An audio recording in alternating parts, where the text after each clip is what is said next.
నమస్తే, welcome to think Andhra. నేను మీ శ్రావణి.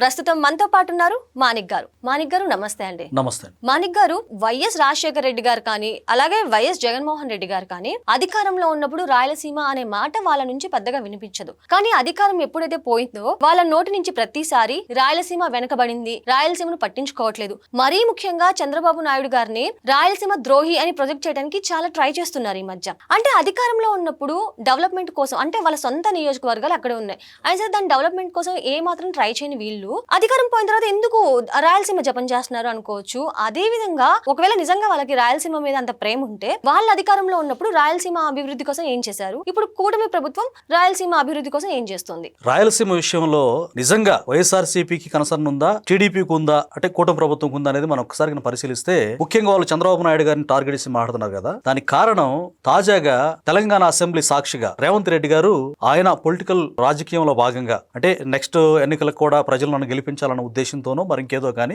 రాజకీయంగా ఒక వ్యాఖ్య చేశారు ఆయన. ఏమనేనంటే, రాయలసీమ ఎత్తిపోతల పథకాన్ని చంద్రబాబు నాయుడు గారితో నేను రిక్వెస్ట్ పూర్వకంగా డిస్కస్ చేస్తే ఆయన ఆపేశారు అని ఒక మాట జారారు. దాన్ని బేస్ చేసుకొని ఇక వైఎస్ఆర్సీపీ చెలరేగిపోతుంది అనమాట. అంటే చాలా కాలం నుంచి కూడా రాయలసీమని ఒక బూచిగా చూపి ఓట్లు కొల్లగొట్టేవాళ్ళు. ఇప్పుడు రాయలసీమ ప్రజలు కూడా వాస్తవాన్ని అర్థం చేసుకొని రాయలసీమకి ఎవరు నిజంగా మేలు చేశారు, రాయలసీమ పట్ల ఎవరికి కన్సర్న్ ఉంది అని చెప్పి అర్థం చేసుకొని రాయలసీమలో కూడా జగన్మోహన్ రెడ్డి గారిని చిత్తు ఓడించారు. ఆ కక్ష పెట్టుకొని ఇక మేము రాయలసీమకు ద్రోహం చేశాము, ప్రజల్లో దీన్ని మేము వేరే విధంగా పోర్ట్రేట్ చేయాలనే ఉద్దేశంతో జగన్మోహన్ రెడ్డి గారు ప్లాన్ చేసి చంద్రబాబు నాయుడు రాయలసీమ ద్రోహి అని ప్రొజెక్ట్ చేసే ప్రయత్నం చేస్తున్నారు. అసలు వాస్తవాలు మాట్లాడుకుంటే కనుక మనం జగన్మోహన్ రెడ్డి గారు 2020 మే 5న ఎత్తిపోతల పథకాన్ని ప్రారంభించారు. ప్రారంభిస్తే బీఆర్ఎస్ ఇన్వాల్వ్ అయిపోయి మాకు ప్రాబ్లం అయిపోద్ది, వాళ్ళు ఆంధ్రాలో ఆ ప్రాజెక్ట్ కడితే ఎత్తిపోతల పథకం ప్రారంభిస్తే మాకు నీటి సమస్య వస్తుందని చెప్పేసి వాళ్ళు కంప్లైంట్ చేస్తే ఎన్జిటికి, నేషనల్ గ్రీన్ ట్రిబ్యునల్ కి వెంటనే అక్కడ వాళ్ళు అబ్జెక్షన్ పెట్టారు, ఆపేశారు. అంటే 15 రోజులు వర్క్ జరిగింది. అంటే 20వ తారీఖు ఎన్జిటి నుంచి నోటీస్ వచ్చింది ఆపేయమని, ఆపేశారు. అయితే ఆ 15 రోజుల్లో ఏం వర్క్ చేసి ఉంటారో మనం అర్థం చేసుకోవచ్చు. అయితే ఆ కాంట్రాక్ట్ ఎవరికి ఇచ్చారు తెలుసా? పెద్దిరెడ్డి రామచంద్రారెడ్డికి ఇచ్చారు. ఎంత దోపిడీ జరిగిందో మనం చూసాం. ఈనాడు లాంటి ఒక పారదర్శకమైనటువంటి పత్రికలు కూడా దుర్మార్గాలను మొత్తం కూడా ఎండగట్టారు. ఈనాడు, ఆంధ్రజ్యోతి పేపర్లు మనం చూసాం. అంటే పెద్దిరెడ్డి రామచంద్రారెడ్డి పనులు చేయించకుండానే ఏదో రాళ్ళు లేని చోట ఆ పూడిక 15 రోజుల్లో జస్ట్ కొంచెం మామా అనిపించేసి కోట్ల రూపాయల బిల్లులు డ్రా చేశారు. అది క్లియర్ గా ఆధారాలు సహా బయటకు వచ్చేసింది. ఇక అంటే అతను దోచుకోవడానికి జస్ట్ ఆ ఎత్తిపోతల పథకాన్ని ప్రారంభించినట్టుగా అర్థం అవుతా ఉంది. అయితే ఈ నేపథ్యంలో ఆ పథకాన్ని అటకంకిచ్చి అది అట్లా ఆగిపోయింది కదా. అసలు రాయలసీమకి ఇంకా ఏం చేశారనంటే, ఏం చేయకపోగా ఉన్న పరిశ్రమలు తరిమేశారు. ఫర్ ఎగ్జాంపుల్ కియా మోటార్స్ విషయంలో అప్పుడు ఎంపీ అయినటువంటి గోరంట్ల మాధవ్ అక్కడికి వెళ్లి యాజమాన్యాన్ని, అక్కడ ఉన్నటువంటి అధికారులని గన్తో బెదిరిస్తాడు, చంపేస్తా లేపేస్తా అని. అలాగే అమర్ రాజా బ్యాటరీని తరిమేశాడు, అంటే ఇక్కడ ఉండటానికి వీల్లేదని చెప్పేసి. అంటే అక్కడ నిరుద్యోగిత రూపుమాపినటువంటి ఆ పరిశ్రమల్ని తరిమేశాడు. హైదరాబాద్ అంటే తెలంగాణకి తరిమేశాడు. దీన్ని బట్టి రాయలసీమ నిరుద్యోగులకి ద్రోహం చేసినట్టే కదా, ఉద్యోగాన్ని లేకుండా చేసినట్టే కదా. సో జగన్మోహన్ రెడ్డి వాటన్నిటి నుంచి ఆనందించాడు. అలాగే ప్రాజెక్టు విషయంలో కూడా ఆయన పరిపాలించిన 5 ఏళ్లలో చాలా నిధులు చాలా అతి తక్కువ కేటాయించాడు నామమాత్రంగా. అంటే రాయలసీమ ప్రజల మీద ఎలాంటి ఉద్దేశాలు లేవు అతనికి. ఎంతప్పటికీ బెంగళూరులో బిజినెస్లు, అలాగే హైదరాబాద్ లో బిజినెస్లు, బీఆర్ఎస్ కి మేలు చేయడం, ఒక రకంగా మరి కర్ణాటక వాసులు కూడా ఇంటర్నల్ గా ఏ మేలు చేసారో మనకు తెలియదు. కానీ రాయలసీమ మీద ఎలాంటి ప్రేమాభిమానాలు, పుట్టిన గడ్డ మీద ఎవరికైనా ప్రేమ ఉంటుంది.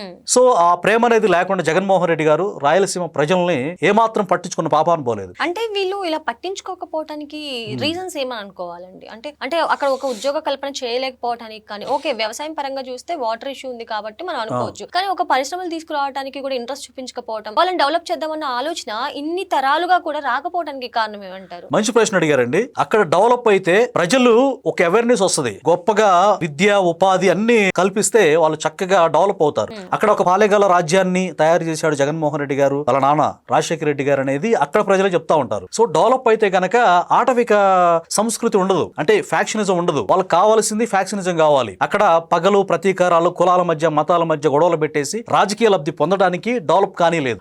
అలాగే కొన్ని ప్రాంతాలు, వెనకబడ్డ ప్రాంతాల్లో కూడా గుర్తు చేసుకుంటే, ఉదాహరణకి మాచర్ల కాన్స్టిట్యున్సీ తీసుకుంటే గనక అక్కడ ఆటవికంగానే ఉంటది. ఇప్పటికి కూడా ఫ్యాక్షనిజం, హత్యలు జరుగుతూ ఉంటాయి. కారణం ఏంటి అంటే అక్కడ జిల్లాల పునర్విభజన జగన్మోహన్ రెడ్డి గారి హయాంలో జరిగింది.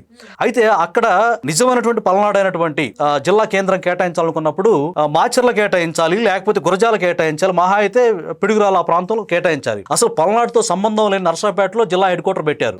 ఎందుకు అని అంటే వీళ్ళ ఎమ్మెల్యేలు దాచుకోవడానికి ఫ్యాక్షనిజాన్ని, లేకపోతే ఆటవిక యుగాన్ని, సామ్రాజ్యాన్ని విస్తరించడానికి అటు రాయలసీమ ఫ్యాక్షనిజాన్ని పల్నాడులో కూడా పెంచి పోషించింది జగన్మోహన్ రెడ్డి. అంటే మాచర్ల కనుక డెవలప్ అయితే, జిల్లా హెడ్ క్వార్టర్ అయితే ఒక కలెక్టరేట్ వస్తుంది, అలాగే ఎస్పీ ఆఫీస్ వస్తుంది, ఇలాంటి అరాచకాలు జరగకుండా చూస్తారు, డెవలప్ అవుతుంది, చదువుకుంటారని చెప్పి ఉద్దేశంతో ఆటవిక సామ్రాజ్యాన్ని నెలకొల్పడానికి రాష్ట్ర వ్యాప్తంగా జగన్మోహన్ రెడ్డి వీటిని ఈ విధంగా అభివృద్ధి కాకుండా రాయలసీమను, ముఖ్యంగా మనం రాయలసీమ గురించి మాట్లాడుతున్నాం కాబట్టి ఇట్లా అని చేశాడు. ఇప్పుడు అధికారంలో ఉన్న కూటమి ప్రభుత్వం రాయలసీమ అభివృద్ధి కోసం అసలు ఏం చేస్తుంది? రాయలసీమ అభివృద్ధి కోసం నిజంగా ఒక రాయలసీమ వాసిగా చంద్రబాబు నాయుడు గారు ఎంత కన్సర్న్ ఉందో నేను చెప్పే విషయాలు మీరు కనుక ఒక్కసారి గమనిస్తే అర్థమైపోద్ది. అంటే చంద్రబాబు నాయుడు గారు మనం తాజా కూడా కుప్పం దగ్గరకు కూడా వాటర్ తీసుకెళ్లి, అంటే జగన్మోహన్ రెడ్డి గారి లాగా ట్యాంకర్లతో వాటర్ పోసి ఏదో ఒక సెట్టింగ్ ఆయన ఇంట్లో తిరుమల తిరుపతి సెట్టింగ్ చేసినట్టు కాకుండా ఆయన నిజంగా అక్కడ వాటర్ తరలించారు. అది ఒకటి సొంత ప్రాంతానికి. అలాగే కర్నూలుని డ్రోన్ హబ్ గా, అంటే డ్రోన్లు అనేది సాంకేతికంగా ఈ రోజుల్లో ఎంత అద్భుతంగా ప్రపంచవ్యాప్తంగా పేరెండింగ్ మనం చూసాం.